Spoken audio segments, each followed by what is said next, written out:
आज हम ये देखेंगे कि स्मार्ट ऑल इन वन को कैसे इस्तेमाल करते हैं और इसमें कौन कौन से फीचर्स हैं।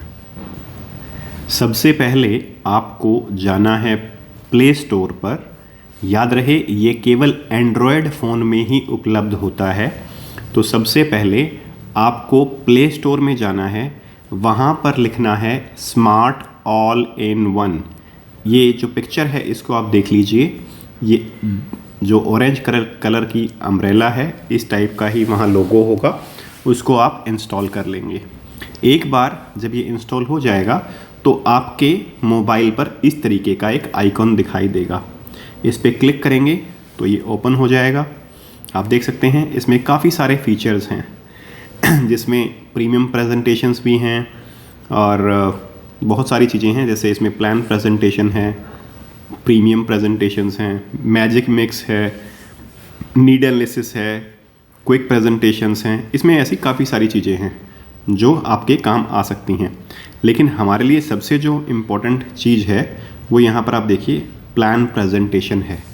तो हम प्लान प्रेजेंटेशन के ऊपर क्लिक करते हैं। जैसे ही आप प्लान प्रेजेंटेशन के ऊपर क्लिक करेंगे तो आप देखेंगे कि यहाँ पर काफ़ी सारे प्लान्स अवेलेबल हैं जो LIC में आज की डेट में अवेलेबल हैं।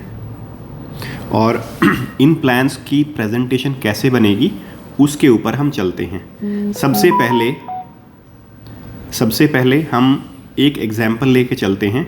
जीवन लक्ष्य जो यहाँ पर दिख रहा है, मैं आपको बताता हूँ। ये जीवन लक्ष्य जो है ये जो प्लान है इसकी हम एक बार प्रेजेंटेशन बनाने की कोशिश करते हैं। और जब हम ये प्रेजेंटेशन बनाएंगे तो इसमें जो जो चीज़ें हमें लगेंगी उनके ऊपर भी हम चर्चा करेंगे। तो मैं इसको क्लिक करूँगा और यहाँ पर ये जीवन लक्ष्य का ऑप्शन ओपन हो गया। यहाँ पर आप देखिए, मैं अभी जो पॉइंट्स एक्सप्लेन करूँगा वो सारे पॉइंट्स आप लोगों को ध्यान रखने हैं किसी भी प्रेजेंटेशन को बनाते हुए।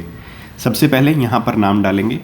हम मान लीजिए नाम डालते हैं लकी, तो नाम डाल सकते हैं। नाम के बाद दो ऑप्शन यहाँ पर दी गई हैं। एक ऑप्शन है डेट ऑफ बर्थ डालने की और दूसरा एज डालने की। LIC में हम कुछ प्लान्स के अंदर नियरेस्ट बर्थडे यानी कि जो बर्थ डेट के नज़दीक जो टाइम है उसके हिसाब से चीज़ें कैलकुलेट करता है। आप यहाँ देखिए 18 साल से लेकर 50 साल के लोगों के लिए यह है प्लान अवेलेबल है। ठीक है, तो हम अब डेट ऑफ बर्थ से समझेंगे डाल के देखते हैं। जैसे ही आप डेट ऑफ बर्थ के ऊपर क्लिक करोगे यहाँ पर तो डेट ऑफ बर्थ आ जाती है।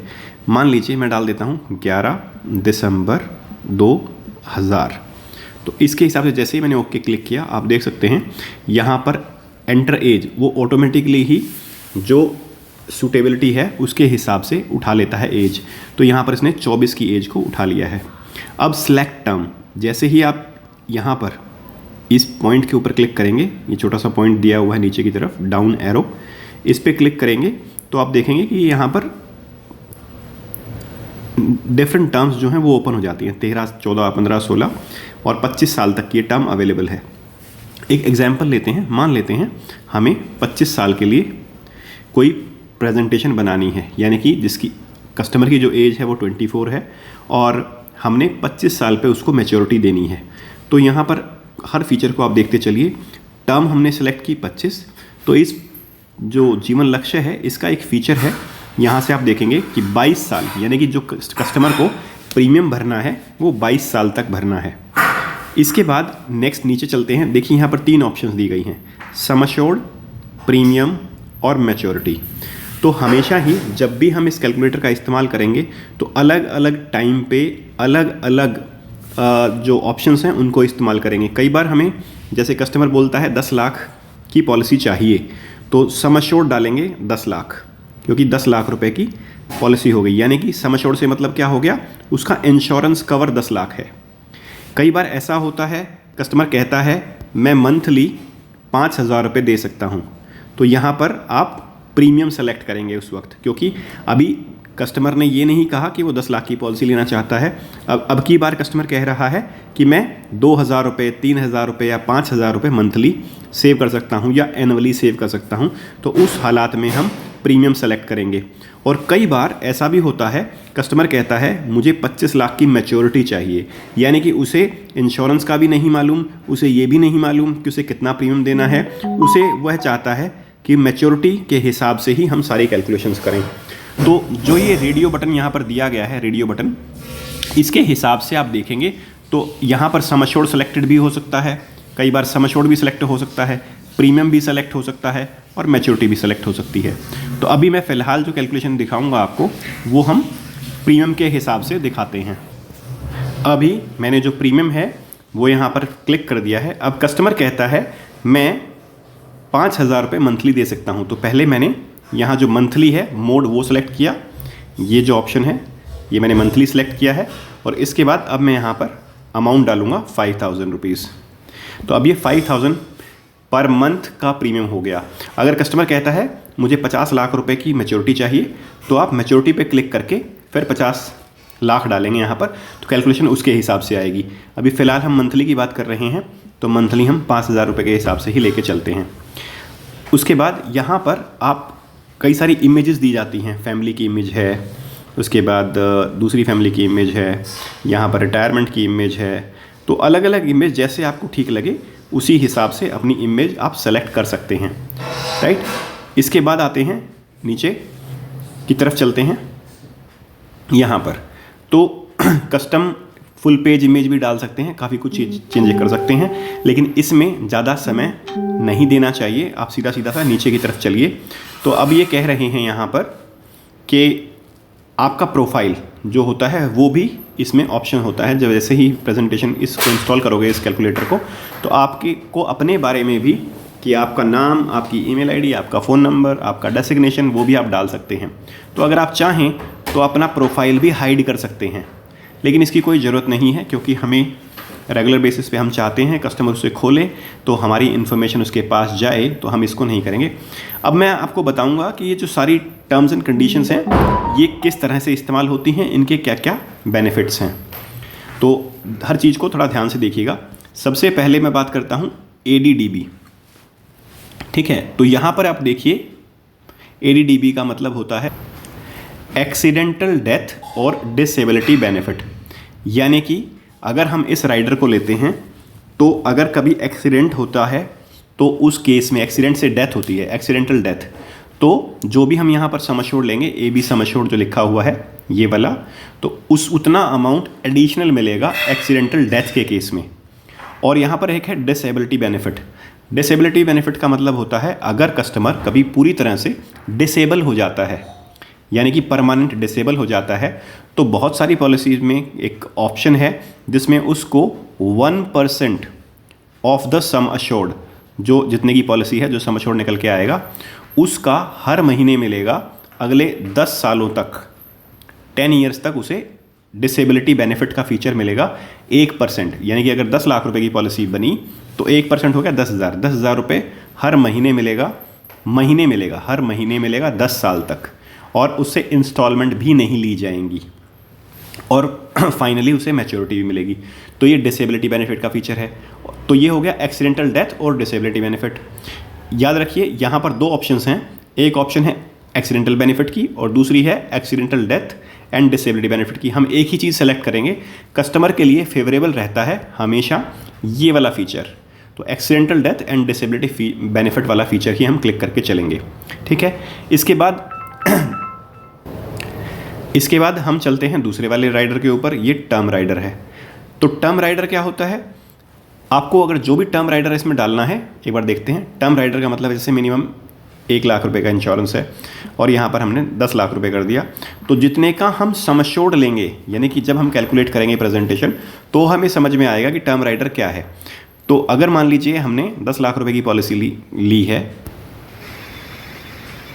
सो दोस्तों यहाँ पर सम एश्योर्ड को लेकर थोड़ा सा कन्फ्यूजन हो सकता है कि मैं क्या कहना चाहता हूँ जब आप टर्म राइडर बोलते हैं, सम एश्योर्ड बोलते हैं। तो पहले एक बार हम प्रेजेंटेशन बना के देखते हैं, बाद में ये जो सारे फीचर्स हैं इनको मैं एक्सप्लेन करूँगा कि क्या क्या है।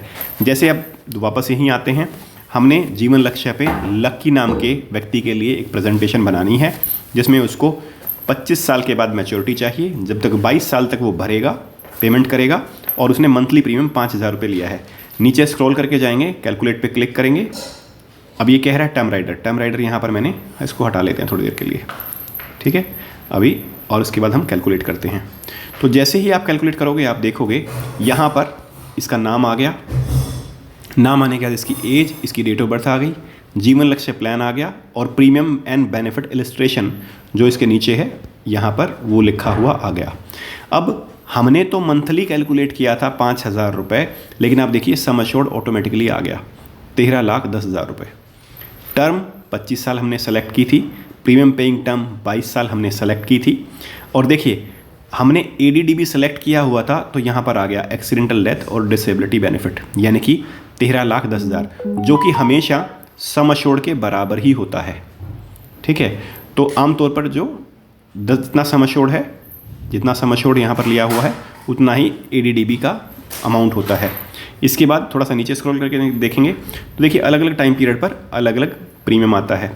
ईयरली अगर फर्स्ट ईयर प्रीमियम की बात करें तो 56,574 रुपये आ रहा है, सब्सीक्वेंट ईयर्स में 55,000 है। हाफ ईयरली की बात करें 28,000, सब्सीक्वेंट ईयर्स में 27,987।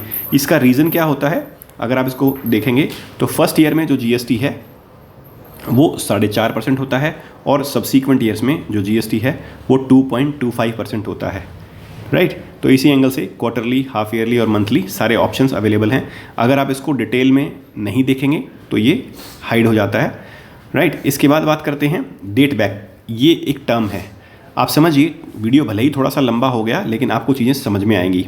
डेट बैक ये क्या होता है, हम किसी भी पॉलिसी को, मैक्सिमम पॉलिसीज़ को बैक डेट कर सकते हैं। बैक डेट का मतलब होता है जो हमारा फाइनेंशियल ईयर होता है वो 1 अप्रैल से शुरू होकर 31 दिसंबर तक जाता है, नेक्स्ट ईयर तक। जैसे अभी हम 2024 में हैं तो 1 अप्रैल 2024 से लेकर 31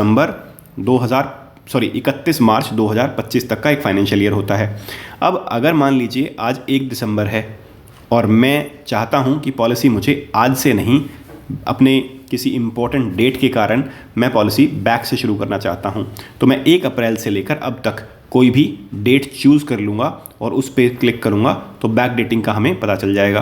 तो बैक डेटिंग के लिए बाकायदा यहाँ पर डेट आ जाती है, किस डेट तक आप पीछे जाना चाहते हैं, तो बैक डेटिंग वाला पार्ट आ जाएगा। अगर नहीं करना तो यहाँ पर, तो अब देखिए थोड़ा सा मैं आपको बताता हूँ कि अगर जो प्रीमियम आ रहा है मंथली, ईयरली की बात करते हैं 56,000 आ रहा है।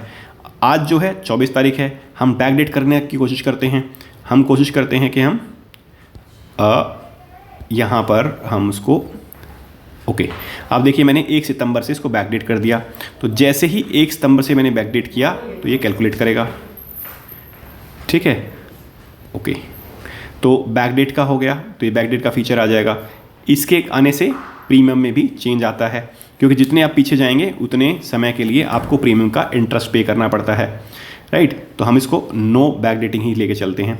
अब यहाँ पर एक्सप्लेन किया गया है कि आप टोटल टर्म के दौरान, यानी कि जो टर्म है 25 साल की, उसमें हमें 22 साल भरना है, जैसे हमने ऊपर देखा था, उतने टाइम पीरियड के लिए हमें पे करना है, और हमें मिलेगा कितना, 32 लाख रुपए मिलेंगे कस्टमर को, राइट। तो इस तरीके से आपको यहाँ पर थोड़ा सा आइडिया हो गया। अब इसको डिटेल में बताया गया है कि ये बेनिफिट मिलेगा कैसे, ये जो 32 लाख रुपए हैं ये बन के कैसे आए, कैसे मिलेंगे मैच्योरिटी। तो सम अश्योर्ड यानी कि जितने की इंश्योरेंस की पॉलिसी है 13,10,000 वो हो गया। हर साल इस पे जो बोनस ऐड होगा तो ये सम अश्योर्ड हो गया हमारा। सम अश्योर्ड के बाद जो बोनस है LIC हर साल आप प्रीमियम पे कर रहे हैं 5,000, जिसके हिसाब से आपका प्रीमियम जो टोटल बन रहा था वो 56,000 के आसपास बन रहा था, लेकिन LIC हर साल बोनस डालती है 60,260। बोनस की कैलकुलेशन कैसे होती है इसके हम बाद में देखेंगे। तो 25 सालों का बोनस बन गया 15 लाख रुपए, और एक मैच्योरिटी पे फाइनल एडिशनल बोनस जो कि पर 1000 होता है 330 रुपये, ये एक ही बार मिलता है, वो इसमें जोड़ा जाएगा।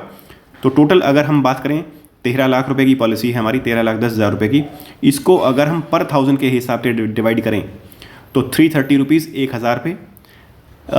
उसके बाद अगर 1 लाख की बात करें तो 33,000, 10 लाख की बात करें तो 3,30,000, उसी हिसाब से ये अमाउंट बन के आएगा। एक्सपेक्टेड मैच्योरिटी सारों को ऐड करेंगे तो ये जो फिगर है 32,48,800 रुपये की, ये फिगर हमारी पूरी हो जाती है। और हमने पे कितना किया है, ये यहाँ से फिगर यहाँ पर आ गई, 12,19,000 रुपये हमने पे किया है। तो ये सारी कैलकुलेशंस आपको पता चल गई। अब हम थोड़ा आगे की तरफ चलते हैं। यही चीज़ें जो मैंने आपको समझाई वो इन्होंने एक पिक्चर की हेल्प से एक्सप्लेन की है। एज 24 है, एक हर साल उसको इतना प्रीमियम देना है, 24 से लेकर अगले 23 साल यानी कि 46 की एज तक उसे 56,000 रुपये देने हैं, और उसका इंश्योरेंस कवर है। और अगर सब कुछ ठीक ठाक रहता है तो मैच्योरिटी जो आती है लमसम वो यहाँ पर इतनी आती है। और टोटल इसने पे किया है 13 लाख, टोटल अमाउंट इसने पे किया, तो वो अमाउंट इसका हो गया। ठीक है, ये इलस्ट्रेशन के एग्जाम्पल से आ गया। यहाँ पर टोटल प्रीमियम भी दिया, कितना पे किया है वो आ गया, टोटल रिटर्न कितने आए वो आ गया। और अगर ये टैक्स सेविंग में प्रीमियम को इस्तेमाल करता है और 30% स्लैब में आता है तो उसको 3,78,000 रुपये की सेविंग भी होगी। तो यानी कि ये इसने कैलकुलेशंस बता दी कैसे कैसे हुआ है। मतलब कहने का ये है कि जो ये कैलकुलेटर है वो सारी चीज़ों को अच्छे से एक्सप्लेन करता है। अब यहाँ पर लक्की ने एनुअल प्रीमियम पे किया, सालाना प्रीमियम पे किया 55,000 और 22 साल तक पे किया। उसको एक्सपेक्टेड जो मैच्योरिटी थी वो लगभग 32,48,000 रुपये के आसपास मिली। और वो यहाँ पर साफ कह रहा है कि अगर कभी मिस हैपनिंग वगैरह का केस होता है तो ये जो बोनस की डिटेल्स हैं वो मिलेंगी। और अगर कोई अनफॉर्चुनेट एक्सीडेंट वगैरह हो जाता है, कोई डेथ वगैरह हो जाती है, तो परिवार को 1,31,000 रुपये 10% जो सम एश्योर्ड का वो भी मिलेगा। यानी कि ये वाली चीज़ें जो हैं ये प्लान टू प्लान चीज़ें होती हैं, तो वो भी डिटेल में आप यहाँ पर ऑटोमेटिकली लिख कर आती हैं। तो सबसे बड़ी बात क्या होती है कि यहाँ पर ये प्रेजेंटेशन जो है जिस किसी को भी आप भेजेंगे वो सेल्फ एक्सप्लेनेटरी है, उसके लिए आपको बताने की आवश्यकता नहीं है कहाँ पर है। तो यहाँ पर आप देखेंगे ईयर वाइज 24 की एज में इसने इतना प्रीमियम पे किया, इतना इसका इंश्योरेंस कवर था और ये एक्सीडेंटल डेथ कवर था। 1 साल के बाद इसको लोन की फैसिलिटी अवेलेबल है, अगर कभी इमरजेंसी पड़ती है तो लोन भी ले सकता है। और इसी हिसाब से इंश्योरेंस जो है ये प्रीमियम बढ़ता जाएगा और फाइनली एट द एंड ये आपका टोटल प्रीमियम पे किया और ये 32,48,800 रुपये मिल गए। तो इसको बोलेंगे बेनिफिट एंड कवरेज टेबल। तो ये सारी चीज़ें अगर आप समझ जाएंगे तो मुझे लगता है इस कैलकुलेटर को इस्तेमाल करना आपके लिए ईजी रहेगा। ये है रिस्क एनालिसिस, इसमें आप डिसाइड कर सकते हैं क्योंकि जीवन लक्ष्य का है तो जीवन लक्ष्य में एक फ़ीचर है कि अगर डेथ हो जाती है तो आगे फ्यूचर के जो प्रीमियम होते हैं वो नहीं जाते हैं। कस्टमर को के नॉमिनी को 10% ऑफ द सम एश्योर्ड हमेशा मिलता है, तो वो यहाँ दिखाया गया है, और मैच्योरिटी भी मिलती है। तो ये एक तरीका है इस पॉलिसी की, इस कैलकुलेटर को इस्तेमाल करके आप समझ सकते हैं कि सारी चीज़ें बड़े अच्छे से एक्सप्लेन हो गई हैं। तो यहाँ पर पूरी चीज़ें एक्सप्लेन कर दी गई हैं। अब मैं जब भी कभी आपसे बात करूँ तो आपको पता होना चाहिए कौन सा टेबल है। प्लान डिटेल्स के ऊपर बात कर रहे हैं तो हम प्लान डिटेल्स की चर्चा करेंगे। अदर बेनिफिट्स की बात करेंगे तो अदर बेनिफिट्स के ऊपर आपको देखना है। मैं ईयरली प्रीमियम की बात करूंगा तो आपको ये चेकलिस्ट यहाँ पर रेडियो बटन पर क्लिक करना है। मैं बात करूंगा हाफ ईयरली की तो आपको ये क्लिक करना है। तो इस एंगल से आप देखोगे तो आपको पूरी डिटेल पता चल जाएगी। फिर मैच्योरिटी बेनिफिट क्या मिलेगा आप यहाँ पर देख सकते हैं, ये मैच्योरिटी बेनिफिट के बारे में है। अब आपका बात करेंगे बेनिफिट पैटर्न इलस्ट्रेशन, दोनों में फ़र्क है तो आप इसको समझिए। तो ये आपका एक जो पिक्चर के रूप में बताया गया है वो यहाँ पर मिल जाएगा। इसके बाद प्लान काम कैसे करता है उसके बारे में यहाँ पर लिखा हुआ है। और थोड़ा सा नीचे जाएंगे बेनिफिट एंड कवरेज टेबल देखेंगे तो वो यहाँ पर लिखा हुआ है। उम्मीद है आपको यह वीडियो से इस कैलकुलेटर को इस्तेमाल करना आ गया होगा। अब अगर हमें किसी को भेजना है तो यहाँ पर ऊपर की तरफ शेयरिंग का ऑप्शन है, वहाँ पर आप क्लिक करेंगे तो ये PDF फॉर्मेट में ये किसी कस्टमर को व्हाट्सएप पे, टेलीग्राम पे, ईमेल पे भेजा जा सकता है। तो यहाँ से भी आप समझ सकते हैं कितना अच्छा कैलकुलेटर है। इसी तरीके से अभी तो यहाँ जस्ट मैंने एक इलस्ट्रेशन बताया है, लेकिन इसके अलावा इसमें बहुत सारी चीज़ें ऐसी हैं जो समझाने वाली हैं। अब टर्म राइडर क्या होता है, टर्म राइडर के बारे में बात करेंगे, फिर प्रीमियम वेवर के बारे में, फिर सेटलमेंट के बारे में, और फिर टैक्स बेनिफिट, मैच्योरिटी टैक्स में कन्वर्ट होनी, और NRI सरेंडर वैल्यू दिखाना। तो बहुत सारी चीज़ें हैं जो आपको समझनी है। एक बार उन सारी चीज़ों को समझ जाओगे तो आप इस कैलकुलेटर को अच्छे से इस्तेमाल कर पाओगे। अब एक बार टर्म राइडर की बात कर लेते हैं। टर्म राइडर क्या है, जब आपको किसी भी प्लान में इंश्योरेंस की क्वांटिटी को बढ़ाना है। यह मैं आपको नेक्स्ट वीडियो में क्लिक कर दूंगा, नेक्स्ट वीडियो में एक्सप्लेन कर दूंगा। अब बात करते हैं प्रीमियम वेवर बेनिफिट की। ये बच्चों के लिए होता है, यानी कि बच्चों की पॉलिसी में अगर हमने प्रीमियम वेवर बेनिफिट दिया है तो इसका मतलब ये है कि अगर पेरेंट्स को कुछ हो जाता है तो आगे भविष्य में जो प्रीमियम है वो वेव हो जाएगा, फैमिली को पे नहीं करना पड़ेगा। तो जिस प्लान में प्रीमियम वेवर बेनिफिट का फीचर है उसमें आप इसको क्लिक कर सकते हैं, अदरवाइज़ नहीं क्लिक होगा। सेटलमेंट ऑप्शन क्या कहता है? सेटलमेंट ऑप्शन कहता है इसमें 3 टर्म्स अवेलेबल हैं, 5 साल, 10 साल, 15 साल। सेटलमेंट ऑप्शन जब आप क्लिक करेंगे तो 5 साल वाली ऑप्शन का मतलब है कि अगर मैच्योरिटी 25 साल पे आपको, जैसे हमने देखा था कि 32 लाख के आसपास कुछ मिल रहा था, और वो अगर हम चाहते हैं कि उसको इंस्टॉलमेंट में दिया जाए तो जो टर्म आप सिलेक्ट कर दोगे 5 साल, 10 साल या 15 साल, उसको इंस्टॉलमेंट में भी देंगे। फॉर एग्जांपल अगर हम इसको 5 साल सेलेक्ट करते हैं तो लगभग 6 लाख रुपए के आसपास की एक इंस्टॉलमेंट आती है, राइट।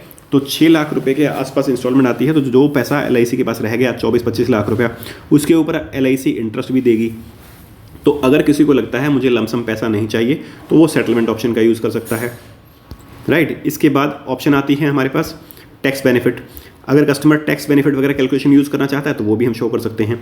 कई बार हम शो करना चाहते हैं कि हमें जो मैच्योरिटी है वो उसकी पेंशन भी मिले, तो एक बार कन्वर्ट मैच्योरिटी इनटू पेंशन करते हैं। आप देखिए जो ये मैच्योरिटी थी यहाँ पर, अगर वो बच्चे के लिए यूज़ नहीं करता है यहाँ पर, तो उसको मंथली एनुअली पेंशन जो है 2,27,035 रुपये वो भी मिलेगी, राइट। तो इसका ये ऑप्शन भी है। अगर कस्टमर NRI, FNI या OCI होल्डर है तो उस केस में जब इसको क्लिक करके एक्सप्लेन करोगे तो आप देख पाओगे यहाँ पर GST नहीं होता है। ये जो GST वाला पार्ट है NRI के लिए हमेशा 0 होता है, तो इसका लाभ यहाँ पर ये मिलेगा। क्योंकि कई बार कस्टमर को भेजेंगे आप और NRI कस्टमर है तो वो कहेगा कि ऐसा क्यों हो रहा है, मैं तो GST के लिए एग्जेम्प्टेड हूँ। अब दूसरा आता है सरेंडर वैल्यू। अगर इस पर कैलकुलेट करके सरेंडर की बात करोगे तो इसमें सरेंडर वैल्यू भी यहाँ पर दिखाएगा। ये जो कैश वैल्यू आ गई, ये यहाँ पर आप देखिए, ये कैश वैल्यू का option is a surrender value. तो किस टाइम पे अगर सरेंडर करोगे तो कितना पैसा मिलेगा उसके बारे में बताया गया है। लेकिन सरेंडर वैल्यू करने से, ज़्यादा बताने से नहीं बताना चाहिए, क्योंकि अगर पॉलिसी बंद हो जाएगी तो कस्टमर का भी नुकसान है और एजेंट का भी नुकसान है। इसके बाद करते हैं शो IRR। अगर हम जानना चाहते हैं कि हमारी पॉलिसी के अंदर कितना रेट ऑफ इंटरेस्ट आ रहा है तो हमने IRR वहाँ सेलेक्ट कर देना है, और उसके बाद से ये IRR भी दिखाएगा। यहाँ पर नीचे देखिए ये IRR आ गया, इंटरनल रेट ऑफ रिटर्न। वैसे एडवाइजेबल है कि IRR आप ना दिखाएं, ठीक है। इसके बाद आ गया इंटरेस्ट रेट ट्रेंड्स। अगर आप चाहते हैं मेडिकल रिक्वायरमेंट क्या है, इंटरेस्ट रेट ट्रेंड्स क्या हैं। इंटरेस्ट रेट ट्रेंड का मतलब आप देखिए, जितनी डिटेल में आप जाना चाहते हैं उतना ज़्यादा इसमें बताया गया है। अब यहाँ पर देखिए इंटरेस्ट रेट अलग अलग कंट्रीज़ के बारे में बताया गया है। ऑस्ट्रेलिया में क्या है, चाइना में क्या है, इंडिया में क्या है, और कैसे ट्रेंड हमेशा इंटरेस्ट जो है नीचे की तरफ आ रहे हैं। तो ये सारी चीज़ें अगर आप चाहते हैं तो आप इस प्रेजेंटेशन में इंक्लूड कर सकते हैं। मुझे लगता है ये सारा कुछ मैंने अच्छे से एक्सप्लेन कर दिया। ये सब प्लान्स के अंदर ये फीचर हैं। अगर इस प्लान की बात की जाए तो आप नाम डालेंगे, डायरेक्टली एज भी डाल सकते हैं, लेकिन एज डालने से बचिए। कोशिश करते हैं, यहाँ पर एक एग्जांपल लेके देखता हूँ मैं। 50 लाख रुपीज़ की मैच्योरिटी कस्टमर लेना चाहता है और वो उसके बाद क्या चाहता है कि मुझे कन्वर्ट विद पेंशन भी हो, यानी कि मैं उसे पेंशन प्लान के रूप में देना चाहता हूँ। तो आप देखिए जो ये एंडोमेंट प्लान है उसमें यहाँ पर डिटेल आ गई। 22 लाख रुपए का इंश्योरेंस हो गया, 93,000 का प्रीमियम हो गया। इसके बाद नीचे स्क्रॉल करेंगे तो टोटल प्रीमियम ये है, टर्म के दौरान 22 लाख रुपए देगा, 53 लाख रुपीज़ को मिलेंगे, जैसे मैंने 50 लाख रुपये की मैच्योरिटी डाली थी। इसके बाद अगर मैं पेंशन की बात करता हूँ तो 3,55,000 इसको लाइफ लॉन्ग पेंशन मिलेगी। उसके बाद या तो ये पैसे को लमसम ले ले। तो पहला पॉइंट यहाँ पर प्लान समझाना नहीं है, यहाँ पर ये बताना है कि कैसे आप इस कैलकुलेटर को चलाना सीखेंगे। अगर ये वीडियो आपने पूरा देखा है तो आप समझ गए होंगे कि अब ये कैलकुलेटर चलाना काफ़ी ईजी है। और उसके बाद कोई क्वेश्चन हो तो आप मुझसे ज़रूर पूछ लीजिएगा। Thank you so much.